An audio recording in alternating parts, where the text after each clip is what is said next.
ભારતીય રૂપિયો એ ભારતનું રાષ્ટ્રીય ચલણ છે, જેનું નિયમન ભારતીય રિઝર્વ બેંક કરે છે. આધુનિક રૂપિયાને 100 પૈસામાં વિભાજિત કરવામાં આવે છે.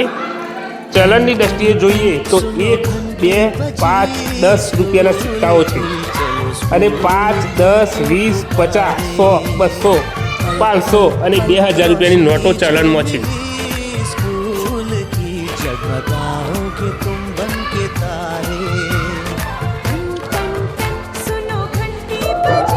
પ્રાચીન સમયમાં સિક્કાઓનો ઉપયોગ કરનારા દેશોમાં એક દેશ ભારત પણ હતો. ભારતમાં ઈસવીસન પૂર્વે 6 સદીથી સિક્કાઓનું ચલણ છે.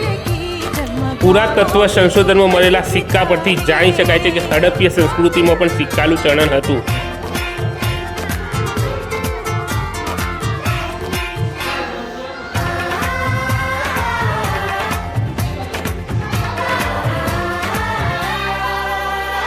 कॉपी और किताबें सारी स्कूल देगा यूनिफॉर्म भी तुम्हारी स्कूल देगा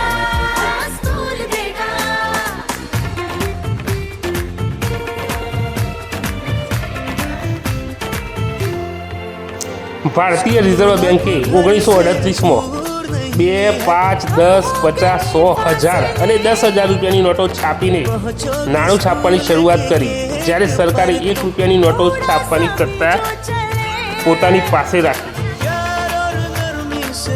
વર્ષ 2016માં રાત્રે 8 વાગે વડાપ્રધાન નરેન્દ્ર મોદીએ રાષ્ટ્રને સંબોધિત કર્યું અને 12 વાગે 1000ના ચલણને બંધ કરવાનું નક્કી કર્યું. આ ઐતિહાસિક નિર્ણય પછી 1000ની સર્વોચ્ચ મૂલ્યની નોટો બંધ કરીને નવી 2000ની નોટોની જાહેરાત કરવામાં આવી હતી. તમને જણાવી દઈએ કે આ પહેલી વાર નથી જ્યારે જૂની નોટો ચલણમાં બહાર કાઢીને નવી નોટો જારી કરવામાં આવી હોય. આ પહેલાં પણ દેશમાં નોટબંધીનો નિર્ણય લેવામાં આવ્યો છે. અમને જણાવો.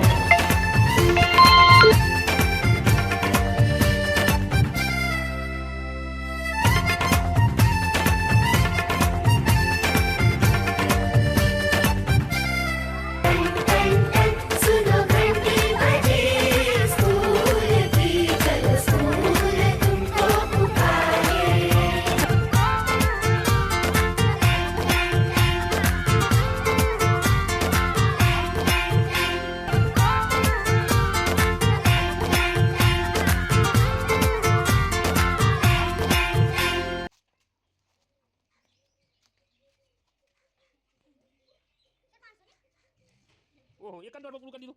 કેટલાની નોટ લા? 500 રૂપિયા. સરસ.